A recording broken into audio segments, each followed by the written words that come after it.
Brothers and sisters, for the Gospel in this 24th Sunday in Ordinary Time, I choose the phrase, "For whoever wishes to save his life will lose it, but whoever loses his life for my sake and that of the Gospel will save it." I still remember one story, the story of the pig. The story goes like this.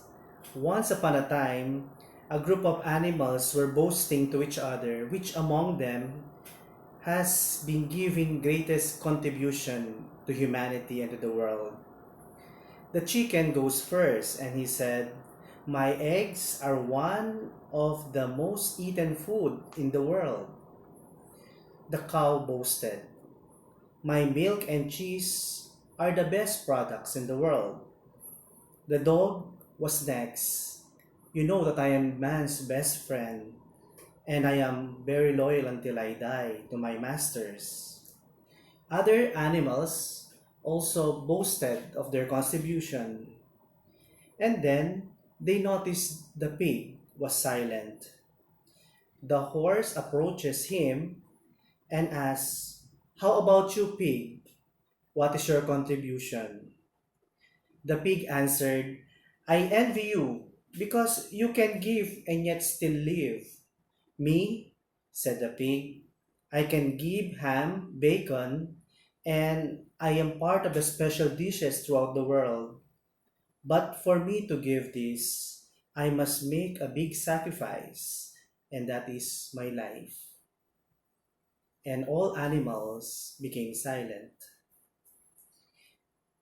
I really like this story, dear brothers and sisters, because it is very simple and yet full of wisdom. We learn from stories that we have heard from others, and from these stories, we fell in love with life.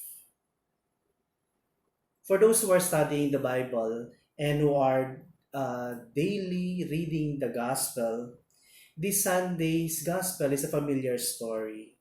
We know it is the confession of Peter of the true identity of Jesus. Jesus lauded Peter because he knows that he is really the Son of God.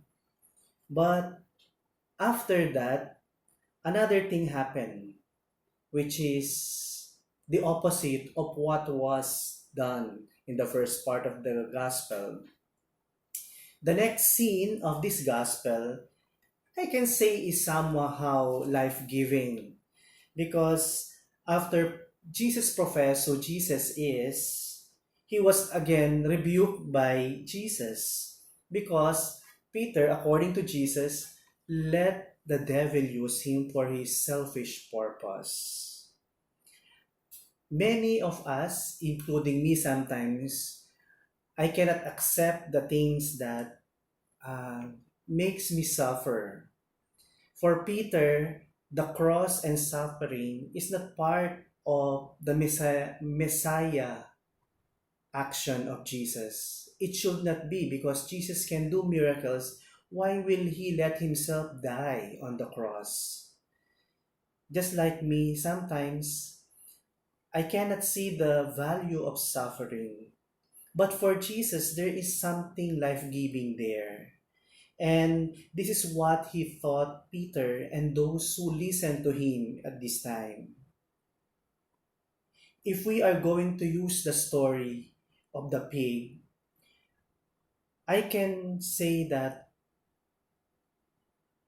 humanity, you are not saved because I will it. Why the cross? Why death? The answer is the next part of the gospel because maybe Peter and the other disciples and those people there may be saying that, "Jesus, why do you have to die? You can just say to anybody, be cured. You can just say to the whole world, be saved without even lifting a finger. But why death and suffering? Why losing your life?" I think, dear brothers and sisters, the next part of the gospel is the answer.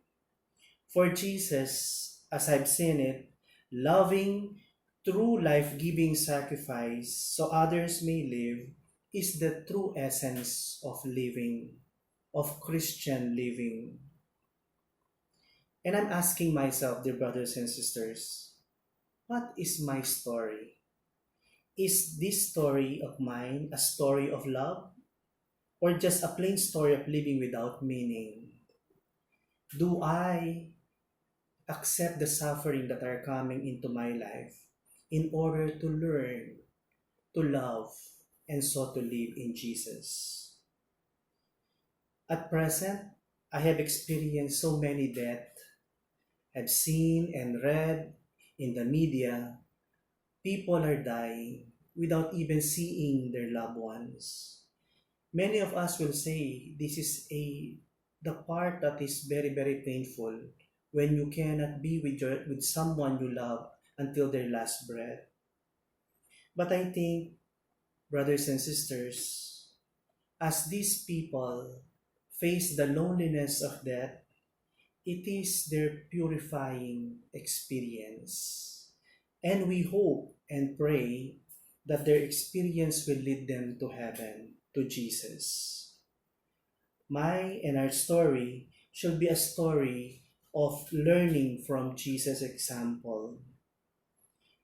The gospel for me this Sunday is a story of loving, selfless loving. Being a religious, when people are asking me to pray for their loved ones and for their intention, I cannot but help myself to be sad because I know I cannot do anything physically for them. But I know as I offer my prayers and sacrifices and the sacrifices of those people uniting our prayers, I think this will help them. For whoever wishes to save his life will lose it. But whoever loses his life for the sake of Christ and of the gospel will save it. The invitation for me of this gospel and for all of us is to live a life of loving sacrifice. I pray that we may see our suffering as part of the bigger picture of God's plan to save one another, to relive the Jesus story, and to find meaning in love and in life. My prayer for everyone and for this week is that I may learn to love like Jesus. And like Peter, may I be sensitive to what Jesus is asking of me. God bless, brothers and sisters, and may this Sunday and this week be a blessing to all of you. Amen.